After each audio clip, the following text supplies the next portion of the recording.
back again. Some of you are going to be a bit pissed off about that, but welcome back to the Football Rundown. Today we've got some Stockport County news to talk about, of course. We do know our Carabao Cup opponents. It's going to be Blackburn Rovers will face in the first round of the Carabao Cup. That game will take place either on the Tuesday or Wednesday in between our first league game of the season and, of course, our second league game of the season where we're away against Blackpool. But, of course, we'll kick-start the season at home against Cambridge United with Blackburn Rovers now at Edgeley Park, slap bang in the middle of it. But today we've got some transfer news to talk about. Stockport County have brought in a brand new goalkeeper, and that deal, if I've got it here, is to bring in Corey Addai, or Corey Addai. I'll go with Addai. From Crawley Town, Stockport County is saying that we are delighted to announce the addition of Crawley Town's promotion-winning goalkeeper, Corey Addai, who joins us for an undisclosed fee on a 3-year deal. Welcome to the champions, Corey. So we brought in a keeper here. I believe he's 6'4", so he's got good height for a goalkeeper, of course. Just having a quick look at what it says on the website, 26 years of age, good age for a goalkeeper. I imagine this is going to be someone who may become the understudy to Ben Hinchliffe with a view of taking his role when I'm expecting Hinchliffe to move on at the end of the season. Comfortable with the ball at his feet, an excellent shot stopper. Addai played 45 times for Crawley in all competitions last season, keeping 10 clean sheets to help his side secure a playoff spot on the final day of the season. He had to save a penalty in the club's record 8-1 semi-final victory over MK Dons before keeping another clean sheet in the final as Crawley beat Crewe 2-0 to secure a return to League One. His 179 saves in League Two last season was the most of any other goalkeeper in the division. And of course you can see him there in the new city blue-like training tops, which is interesting. But yeah, the goalkeeper, so this is a bit of a background on the keeper. The goalkeeper began his career in Arsenal's academy as a schoolboy before moving to join Coventry City in 2014. Whilst there, Corey enjoyed several loan spells in non-league with Hendon, Dulwich Hamlet AFC Telford and Redditch as part of his development. He went on to have brief spells at Barnsley and overseas at Danish side Esbjerg FB, I think it is, before moving to Crawley permanently in 2022. Sounds like he's obviously had quite the career already, and at 26 years of age, he's a good age to be coming in as potentially, as I say, an understudy to Ben Hinchliffe. This is what Dave Chalmers had to say about the signing. Corey's profile is one that we feel will enhance not only the already brilliant goalkeeping group we have at the club, but also the team. Statistically, he was the best goalkeeper in League Two last season, and to add that to the Golden Glove winner in the division makes us really strong, no doubting about that. Corey's age, his size, his ability with his feet, and the ability to make big saves means he was high on many teams' lists. So to have him with us is really exciting. And we are all delighted he's here. So Dave Challoner touches on it there. He talks about obviously statistically being the best goalkeeper in League Two. Well, obviously Ben Hinchliffe was the Golden Glove winner. So you could argue that he's second to Hinchliffe in that, but I think we're arguing over first and second there. We've got two really solid keepers, amongst our ranks now. There's no doubt about that, and obviously, with Corey coming in as well, as Dave Chalmers talks about his size, he talks about his age, he talks about his ability with playing with his feet, which I think has been a criticism of Ben Hinchliffe at times. His distribution has been criticised. As good as Hinchliffe's been for us, as good as a shot stopper he is, I think there's always been people who question his ability to play out from the back, and sometimes he doesn't play the best pass, and I don't think that is his game, to be honest, but he's still a fantastic goalkeeper.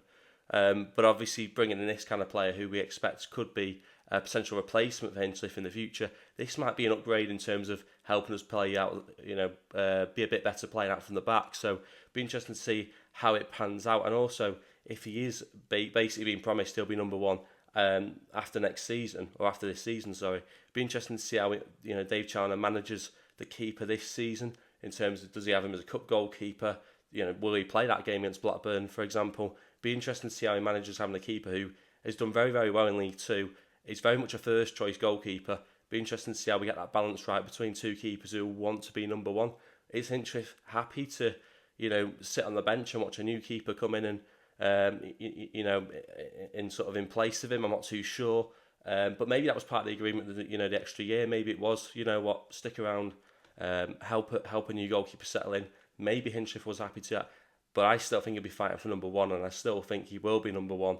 But of course, things can change very quickly. Look at Wrexham last season. Ben Foster signed a new deal, and within about a month he was gone. He was retired, and they brought in a keeper from Arsenal who by all accounts did really well for him. So things can change very quickly, is what I would say. But obviously Hinchliffe at the moment, he's been brilliant, been a brilliant club servant in his time at County, definitely a County legend. I say that, but I think that even people who have been watching County for a very long time would say he's right up there with with how loyal he's been, with how long he's been there, the commitment and the performances he's had in the time he's been at Stockport County. So it's big gloves to fill, even to challenge him for that number one spot. But I'm sure that 26 years of age, good at playing out from the back, good with his feet, good height as well as a keeper, done well in League Two last season as well. He's definitely going to be the strongest competition we've had for Hinchliffe, probably in the time that Hinchliffe been at the club. I know we brought in Jordan Smith last season, who'd been at Nottingham Forest, but this feels like a player that is very much experienced in League Two, and I'm not sure how experienced Jordan Smith was, to be fair to him, but this sounds like we brought in a really good keeper, and as I say, is it an upgrade on Jordan Smith? I'm not too sure. I'll let the comments work that one out, but as I say, it is another transfer move. It is our sixth or seventh move of the window now. I can't keep up. We're still waiting to hear what's going to happen with Luis Fiorini, of course, who sounded like he was having his medical county 2 or 3 weeks ago now, and we've still not had an update officially from the club on that. So whether or not that deal is going to happen, we're not too sure. But obviously, I do expect County to continue to do some business. And I was listening to something last night, and some people made some really good points in what I was listening to, but they were talking about the striking situation as well at Stockport County. We're still yet to replace Paddy Madden, and I think that's the big thing as well. As exciting as it is, the players we're bringing in, particularly someone like Lewis Bate, as well, who sounds like he's got, really has got something about him. We're still yet to bring in that number 9, and I still think we probably need 2 strikers as well. Whether or not that Louis Barry deal is going to happen, I'm not too sure. I'm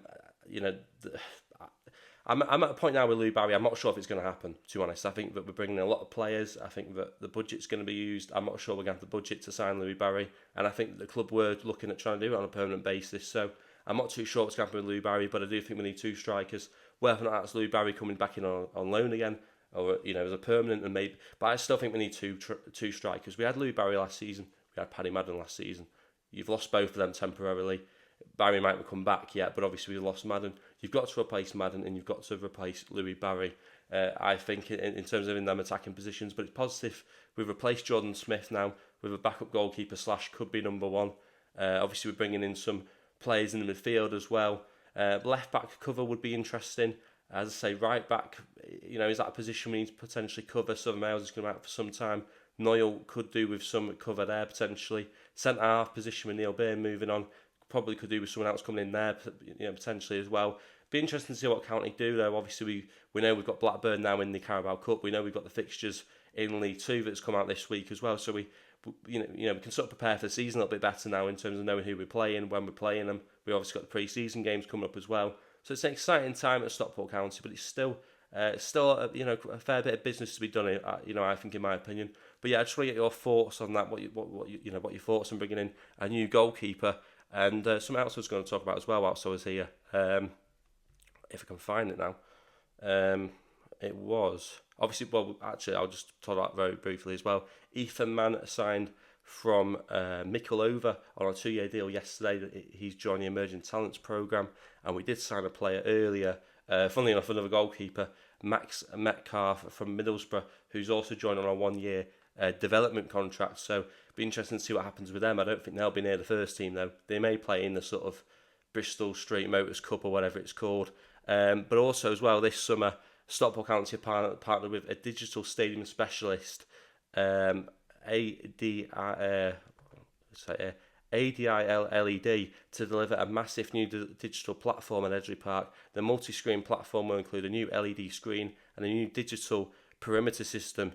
So interesting, we've updated the screens. I think we've got 1 or 2 more now as well, which will be interesting to see those changes potentially in some of the pre-season games, but especially when we're back in League 1 action again. Be interesting to see what changes have been made to the stadium over the summer, but that's one of the changes that have been made. And of course we know that there's plans very much underway to change the stadium entirely over the next few months as well, the next few years. But yeah, obviously we brought in a new player, and I think we're getting closer to the obviously pre-season starting again as well. I think you'll hear more noise about more players coming in as well over the next few weeks. I wonder if we're going to hear about any more departures, any players going to move on. I know obviously most players that have been released or end the contract have obviously moved on now, but I wonder if we're going to sell anyone and maybe get some transfer value in, because obviously if we're signing a few players for undisclosed fees, that's money going out, but I think we've got to start bringing a bit of money in by selling some players. So I'm interested to see what happens with that, of course, as well. And obviously I'm expecting the kit to be released over the next few weeks as well. So that'll be interesting to see what that looks like, and see what it'd be like to maybe try and get my hands on that as soon as possible. Just before I end the video as well, I don't really want to talk about criticism too much, but obviously yesterday when I did the video, some people in the comments afterwards weren't particularly happy with what I do, and that's fine. That's part and parcel of what I do. There's always going to be criticism. Not everyone's going to like me. I understand that, but at the same time, what I would simply say is, if you don't like what I do, don't watch it, because it's no point wasting your time watching it and commenting on it. There's no point in wasting my time having to read it. So that's what I'd say to those people who don't like what I do. It's fine, just don't watch it. It's as simple as that. But to those that do, obviously keep watching. I do appreciate the support. I obviously continue to let me know your thoughts in the comment section below on all these videos. It's always good to read the opinions out there, and some people have some really strong opinions, which is always good to listen to as well, and I try and reply as much as possible. But yeah, let me know your thoughts on the, I suppose, the LED screens at Edgeley Park. Whether or not you're that interested in that, probably not. But yeah, mainly let me know your thoughts on Stockport County's transfer business so far this summer. Let me know your thoughts on the new goalkeeper we seem to have in our ranks. Do you think he will potentially take Ben Hinchlife's spot this season? Let me know your thoughts, as I say, in the comment section below. Don't forget to like the video as always, subscribe if you are new though, and as always, thanks for watching.